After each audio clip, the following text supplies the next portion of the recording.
Welcome to the Culture Course Show, where we help you attract top talent and create a company culture where your team can thrive. This week's episode, answering this question, servant leadership. Servant leadership, what does it look like in business? I think we've heard that phrase before, servant leadership. It's kind of especially become a buzzword in certain circles. But sometimes we wonder, okay, well, how do we do that in business? Business is business. There's a bottom line, and there's a profit and loss, and there's some things that need to be rigid. And serving people, how are you going to keep people accountable and create goals with servant leadership? And why is that important? I mean, how can we make this happen in the workplace? Servant leadership. What does it look like in business? Well, Forbes recently had an article, and I'm going to read the quote first before I read the name of the article.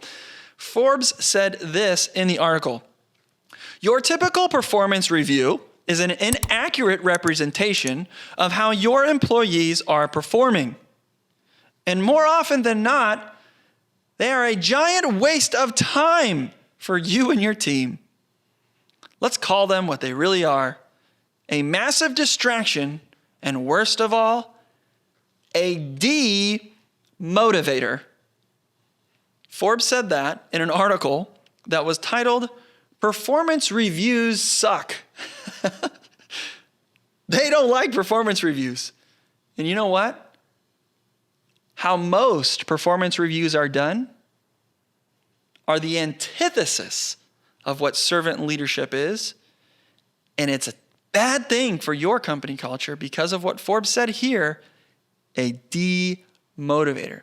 This week's episode is brought to you by a free resource that you can get by going to culturecourse.com/hiring, culturecourse.com/hiring. This is the framework that you can apply, that you can take action steps on today to start attracting the top talent, to bring in some really great employees. This is a free resource for you. Go to culturecourse.com/hiring, input your email address. You'll be given access to this video, to this do's and don'ts to make sure you bring in awesome talent. Okay, so servant leadership, performance reviews, what do they have to do with each other?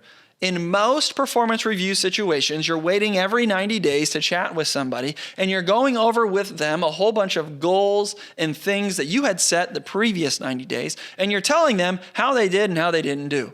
And most performance reviews require you to create a goal for this person that's actually just outside of their reach, right? We know that people are capable of X.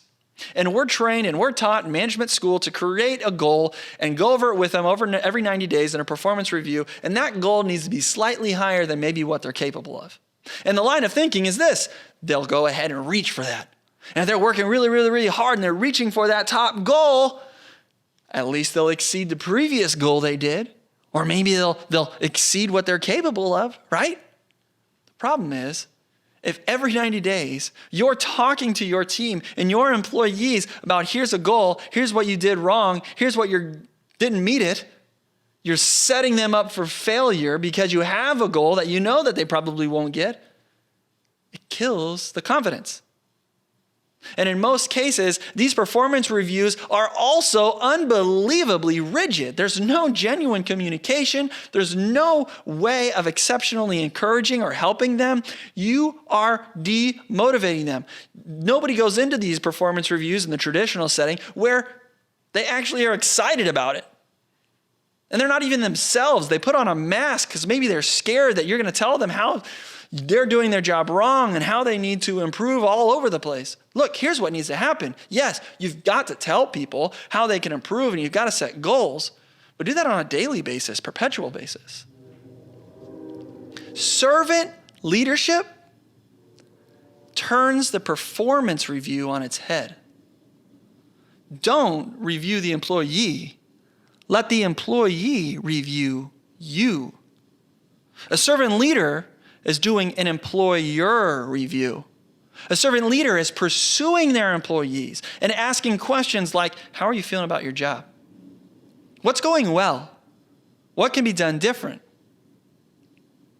A servant leader is pursuing the employee, creating a time every 90 days for them to ask these questions and have the employee say, how am I doing as a manager? What could I do to manage you better? Asking questions from the people who know it best. How can I grow the business? What can we be doing differently? Adding value to those people, to those employees by asking them those questions. That is servant leadership, and that is what servant leadership looks like in the workplace.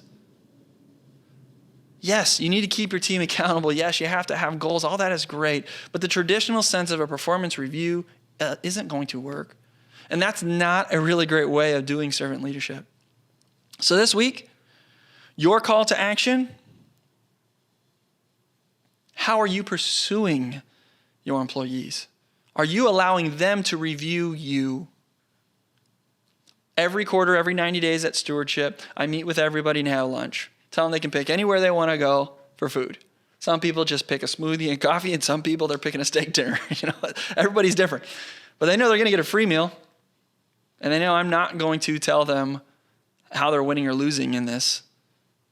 They're going to tell me how I'm winning and losing. They're going to tell me how the company's winning and losing, and I'm going to pursue them, and I'm going to ask them questions, and I'm going to exhibit my genuine care for them and show them that they're valued, that they've earned the right to be heard.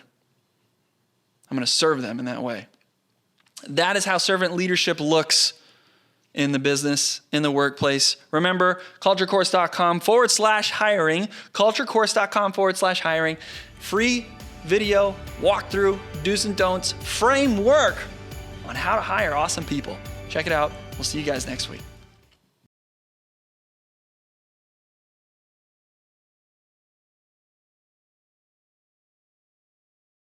Do's and don'ts, framework on how to hire awesome people. Check it out. We'll see you guys next week.